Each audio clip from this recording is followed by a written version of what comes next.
but right now they're busy working, so we'll leave it at that. Go ahead. For the trade letters that you're sending out on Monday, Secretary Bessent said that it would be a 3-week extension and that rates could go back up to the April 2nd level on August 1st. Is that what we should... Sending letters out on Monday having to do with the trade deals. It could be 12, maybe 15. You know, Secretary of Commerce right here. And I guess, Howard, I would say it could be maybe as many as 15 or so. And they'll be going out on Monday, and some will go out on Tuesday and Wednesday, and it'll. And we've made deals also, so we're going to have a combination of letters, and some deals have been made. Starting a third party. I think it's ridiculous to start a third party. We have a tremendous success with the Republican Party. The Democrats have lost their way, but it's always been a two-party system. And I think starting a third party just adds to confusion.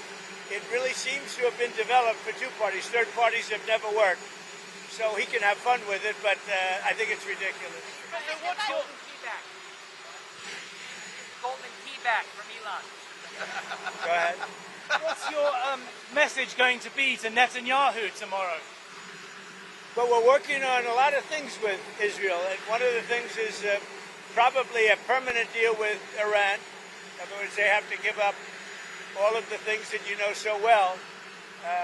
The attack turned out, according to every single atomic energy commission, that was a complete and total obliteration.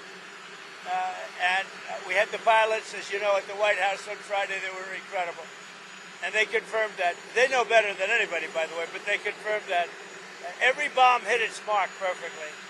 And they would have to start all over again at a different location. This one was, the word I used was the correct word, obliteration. What will your message be on Gaza to Netanyahu? I think we're close to a deal on Gaza. We could have it this week. Democrats are claiming more federal cuts for the debts over in Texas. Yeah, go ahead.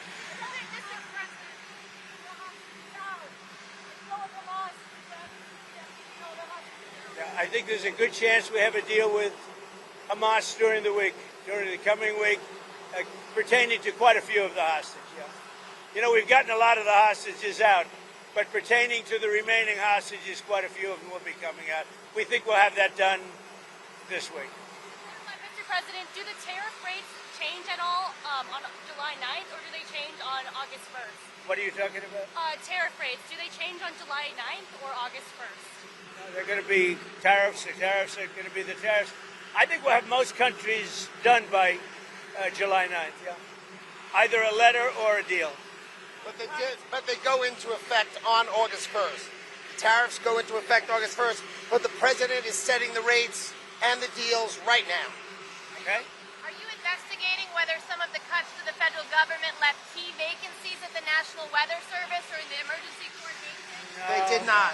They did. I'll tell you, if you look at that, what a situation that all is, and that was really the Biden setup. That was not our setup, but I wouldn't blame Biden for it either. I would just say this is a 100-year catastrophe, and it's just so horrible to watch. Are you planning to visit Texas, Mr. President? Probably on Friday. We wanted to leave a little time. I would have done it today, but we'd just be in their way. Probably Friday. Mr. President, have you been briefed on the ship that was hit in the Red Sea? Do you know if the Houthis attacked that ship today? We'll give you a report sometime tonight or tomorrow. The D.C. City Council has not approved a new stadium for the Commanders. If they don't approve it, will you step in? Well, we see what happens. I've been looking at the deal, and I don't blame them. They have to. It's a very important piece of property. It's a great piece of property. So we'll see. But if I can help them out, I will. Ultimately we control that. The federal government ultimately controls it. So we'll see what happens. I saw the plans. I saw the stadium. The owner's very, very successful and a very good man. I know him a little bit.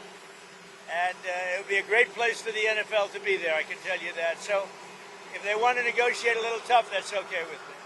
Would you see the Commanders change the name back to Redskins? Well, you want me to make a controversial statement? I would wouldn't have changed the name, but that's there. It just doesn't have the same. It doesn't have the same ring to me. But you know, winning can make everything sound good. So if they win, all of a sudden the commander sounds good. But I wouldn't have changed the name. Say it. Why not help Ukraine the same way you helped Israel? I am helping Ukraine. I'm helping it a lot, and it's a war that should have never happened. It's a war that should have never started. If I were president, if the election weren't rigged, and it was rigged so badly, and that's come out.